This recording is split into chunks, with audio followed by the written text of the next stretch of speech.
মেশিনের মাধ্যমে মোটু মানুষকে মুহূর্তে চিকন বানানো যাবে, সেইটাও কিছুক্ষণের ভিতরেই হয়ে যাবে। তাই এই লোকটা নিজের ওয়াইফকে চিকন বানানোর মেশিনের অফিসে নিয়ে আসে। শুধু লোকটার ওয়াইফ একা নয়, এখানে আরো অনেকগুলো মহিলা চিকন হওয়ার জন্য চলে এসেছিল।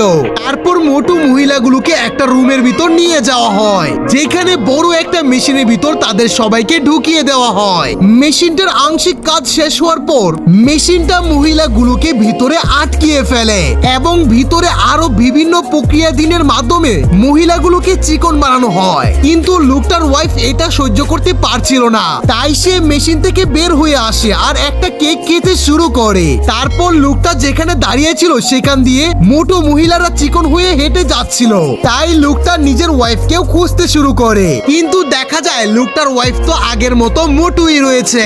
এত কিছু হয়ে যাওয়ার পরও লোকটা কিছুই বলে না। এই লোকটার জন্য একটা লাইক তো করতেই পারো।